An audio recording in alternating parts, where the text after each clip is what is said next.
বাচ্চা নেয়ার উপযুক্ত বয়স কত? বিয়ের কতদিনের মধ্যে বাচ্চা নিলে ভালো? পড়াশোনা, ক্যারিয়ার, বাচ্চা নেয়া, এই হিসাবটা কিভাবে মেলাবেন? সাধারণত আমাদেরকে পরামর্শ দেওয়া হয় যে 30 বছর বয়সের আগে বাচ্চা নিয়ে নেবেন। তবে এই পরামর্শটা সবার জন্য সঠিক নয়। কারণ আপনি হয়তো 1টা, 2টা বা 3টা বাচ্চা চান। কয়টা বাচ্চা চান তার উপরে ভিত্তি করে বয়সটা ভিন্ন হবে। একটা সন্তান চাইলে যখন বাচ্চা নেওয়ার চেষ্টা করা প্রয়োজন, 3টা বাচ্চা নিতে চাইলে তার থেকে অনেক বছর আগেই চেষ্টা করা প্রয়োজন। এর সাথে আরও জানা প্রয়োজন আপনার সন্তান ধারণের সমস্যা হওয়ার সম্ভাবনা আছে কিনা। কিছু লক্ষণ থেকে এটা বোঝা যায়। এই লক্ষণগুলো থাকলে একটু আগে থেকেই সন্তান নেওয়ার চেষ্টা করা লাগতে পারে। আমি এই ভিডিওতে সব কিছু বিস্তারিত বলে বলে বুঝিয়ে দেওয়ার চেষ্টা করব। এতে করে বাচ্চা নেওয়ার চেষ্টা কখন থেকে শুরু করবেন সেই সিদ্ধান্ত নেওয়া সহজ হবে। বাচ্চা নেওয়ার ক্ষমতা কখন থেকে কত দ্রুত কমে? পুরুষের ক্ষেত্রে বয়স 50 হওয়ার আগে প্রজনন ক্ষমতা খুব একটা কমে না। তবে নারীদের ক্ষেত্রে সন্তান ধারণের ক্ষমতা বয়সের সাথে সাথে অনেকটা কমে যায়। কতটা কমে সেটা একটা ছবির মাধ্যমে দেখিয়ে দিচ্ছি। এখানে দেখতে পাচ্ছেন যে 30 বছর বয়স পর্যন্ত সন্তান ধারণের ক্ষমতা খুবই ভালো থাকে, আর 30 বছর বয়সের পরে তা দ্রুত কমা শুরু করে, 35-এর পরে অনেক কমে যায়। নারীদের ক্ষেত্রে প্রজনন ক্ষমতা কমে যাওয়ার কারণ হলো একজন নারী জন্মের সময় যে ডিম্বাণুগুলো নিয়ে জন্মে সেটাই তার সন্তান ধারণের পুঁজি, এবং বয়সের সাথে সাথে তা কমতে থাকে। জন্মের পরে নারীর শরীরে আর নতুন করে ডিম্বাণু তৈরি হয় না। জন্মগ্রহণের সময় প্রায় 10 লাখ থেকে 20 লাখ ডিম্বাণু থাকে, সেটা বয়স 37 হতে হতে কমে দাঁড়ায় 25,000-এ। অন্যদিকে পুরুষ শরীরে শুক্রাণু নিয়ে জন্মায় না, বয়স সন্ধিকালে শুক্রাণু তৈরি হওয়া শুরু হয়। একজন প্রাপ্তবয়স্ক পুরুষের শরীরে প্রতিদিন প্রায় 30 কোটি শুক্রাণু তৈরি হয়।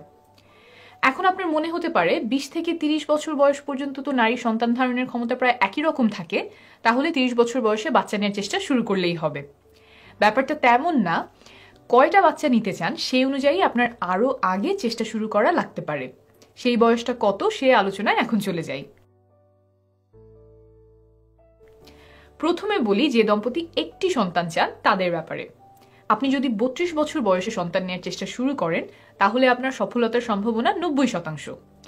এই বয়সের পর থেকে সেই সম্ভাবনা কমতে থাকবে। 37 বছর বয়স হয়ে গেলে সম্ভাবনা নেমে আসে 75%, আর বয়স 41 হয়ে গেলে সম্ভাবনা থাকে 50%।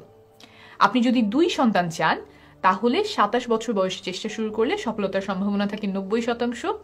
বয়স 34 হয়ে গেলে সেই সম্ভাবনা কমে দাঁড়ায় 75%। আর বয়স যদি 38 হয়ে যায় তবে সম্ভাবনা নেমে আসে 50%।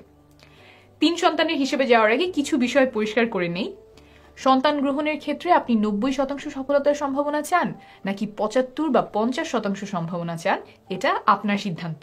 গাইড হিসেবে বলি, যে সকল দম্পতির কাছে সন্তান খুবই গুরুত্বপূর্ণ, নির্দিষ্ট সংখ্যক সন্তান গ্রহণ করার জন্য যা কিছু করা দরকার, যা কিছু ছাড় দেওয়া দরকার, তারা সব করতে রাজি, এমন দম্পতি চাইবেন সেই বয়সে চেষ্টা শুরু করতে যাতে তাদের সফল হওয়ার সম্ভাবনা থাকে অন্তত 90%। আবার কিছু দম্পতি এমন হতে পারে যারা 2 বা 3 সন্তান চান কিন্তু একদম সব ছেড়ে ছুড়ে না, জীবনে আরও কিছু বিষয় তাদের জন্য গুরুত্বপূর্ণ। তারা হয়তো এমন বয়সে চেষ্টা শুরু করতে চাইবেন যখন যে কয়টি বাচ্চা তারা চান তাতে সফল হওয়ার সম্ভাবনা অন্তত 75% থাকে। এখন আসি 3 সন্তান চাইলে কোন বয়সে চেষ্টা শুরু করতে হবে। 23 বছর বয়সে শুরু করলে 3 সন্তান হওয়ার সম্ভাবনা থাকে 90%। 31 বছর বয়সে শুরু করলে সেই সম্ভাবনা কমে দাঁড়ায় 75%। আর 35 বছর বয়সে শুরু করলে সম্ভাবনা থাকে 50%।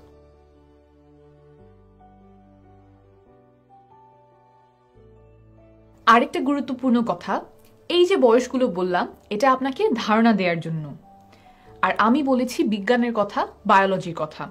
ছকের হিসাব দিয়ে তো আর জীবন চলে না। বাচ্চা নেওয়ার সিদ্ধান্ত আপনি অনেক কিছু বিবেচনা করে নেবেন, এবং সিদ্ধান্তটা একান্তই আপনার এবং আপনার পার্টনারের।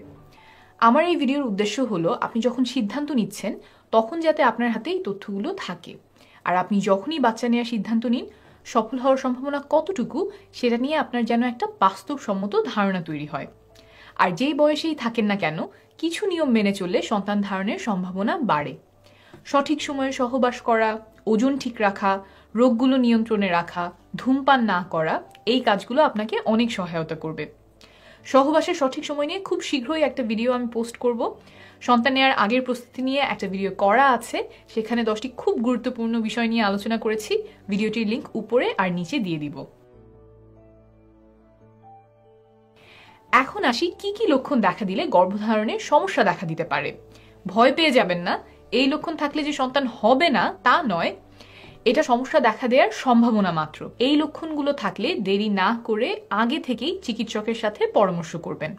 আপনার হয়তো কিছু পরীক্ষা নিরীক্ষা লাগতে পারে, একটু আগে থেকেই সন্তান নেওয়ার চেষ্টা করার প্রয়োজন হতে পারে, তবে এটা ভয়ের কিছু নয়। লক্ষণগুলো বলছি। যে নারীর নিয়মিত মাসিক হয়, যদি সেটাতে কোনো পরিবর্তন আসে তখন তা একটা সমস্যা ইঙ্গিত করতে পারে। যেমন মাসিক যদি অনিয়মিত হয়ে যায় কিংবা লম্বা সময় পরে পরে হয় বা কয়েক মাস বন্ধ থাকে, তাহলে নারীর শরীরে প্রতি মাসে যে একটা করে ডিম ফোটে সেখানে হয়তো সমস্যা হচ্ছে। এটা পলিসিস্টিক ওভারি সিনড্রোম বা পিসিওএস রোগের লক্ষণ হতে পারে।